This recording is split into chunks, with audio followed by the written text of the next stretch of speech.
Iran యుద్ధం ఎఫెక్ట్తో భారత్లో power petrol ధరలు పెరిగాయి. లీటర్ పవర్ పెట్రోల్ ధర ₹2 నుంచి ₹2.30 వరకు పెరిగింది. సాధారణ పెట్రోల్ ధరలో మాత్రం పెంపు లేదు.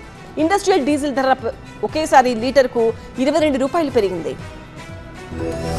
పెట్రో బాంబు పేలడానికి సిద్ధంగా ఉంది. పశ్చిమాసియా యుద్ధ ప్రభావం భారత్ పై కూడా స్పష్టంగా ఉంది. దేశవ్యాప్తంగా ప్రీమియం పెట్రోల్ ధరలు పెరిగాయి. లీటర్ పవర్ పెట్రోల్ ధర ₹2 నుంచి ₹2.30 వరకు పెరిగింది. సాధారణ పెట్రోల్ ధరలు యథాతథంగా ఉంటాయని అధికారులు వెల్లడించారు. హెచ్పీసీఎల్, బీపీసీఎల్ తో పాటు ఆయిల్ మార్కెటింగ్ కంపెనీలు పవర్ పెట్రోల్ ధరలను పెంచాయి. మరోవైపు ఇండస్ట్రియల్ డీజిల్ ధరలు ఒకేసారి భారీగా పెరిగాయి. ఇండస్ట్రియల్ డీజిల్ ధర లీటర్ కు ₹22 పెరిగింది. లీటర్ ₹87 ఉన్న ఇండస్ట్రియల్ డీజిల్ ధర ₹109కు చేరుకుంది. హర్ముజ్ జలసంధి దగ్గర ఇప్పటికీ కూడా 22 భారతీయ నౌకలు చిక్కుకున్నాయి. అయితే నౌకలు సురక్షితంగానే ఉన్నట్లు కేంద్రం చెప్తోంది. ప్రస్తుతం పవర్ పెట్రోల్ ధరలు మాత్రమే పెరిగాయి. యుద్ధం ఇలాగే కొనసాగితే సాధారణ పెట్రోల్ ధరలు కూడా భారీగా పెరుగుతాయన్న భయం సర్వత్రా వ్యక్తమవుతోంది. పశ్చిమాసియా యుద్ధం కారణంగా వంట గ్యాస్ ధరలు పెరిగాయి. సిలిండర్ల కొరత పెరిగింది. ఇక పెట్రోల్ ధరలు పెరిగితే అన్ని వస్తువుల ధరలు పెరుగుతాయన్న ఆందోళనలు వ్యక్తమవుతున్నాయి. యుద్ధం కొనసాగితే బ్యారెల్ ముడి చమురు ధర $180లకు చేరుకునే అవకాశం ఉందని సౌదీ అరేబియా ప్రభుత్వం కూడా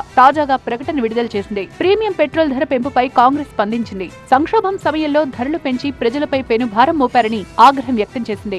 గత 12 ఏళ్లుగా వివిధ రకాల పన్నుల రూపంలో పెట్రోలియం ఉత్పత్తులపై కేంద్రం 27 లక్షల కోట్ల రూపాయలు లాభాలు ఆర్జించిందన్నారు కాంగ్రెస్ నేత పవన్ ఖేరా. ఇప్పుడు కష్టకాలంలో వినియోగదారులను ఆ లాభాలతో ఎందుకు ఆదుకోవడం లేదని ప్రశ్నించారు. 9 अप्रैल की इंतजार करिए, चुनाव हो जाने दीजिए.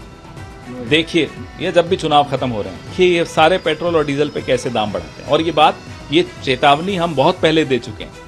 जो 26-27 लाख करोड़ रुपया पिछले 12 साल में सरकार ने टैक्सेस के माध्यम से तेल, पेट्रोल और डीजल पे जो टैक्स लगते हैं, जो वैट्स लगती हैं, जो ड्यूटीज लगती हैं, एक्साइज लगती है, जो उस पे कमाया है, क्या वो लाभ ऐसी संकट की घड़ी में उपभोक्ता को नहीं दिया जा सकता? हम ये सवाल सरकार से पूछना चाहते हैं. మొత్తానికి జనంపై పెట్రో వడ్డన ప్రారంభమైంది. ఇప్పటి వరకు పవర్ పెట్రోల్ కు పరిమితమైన ధరల పెంపు రానున్న రోజుల్లో సాధారణ పెట్రోల్ పై కూడా ఉంటుందని అనుమానాలు కలుగుతున్నాయి.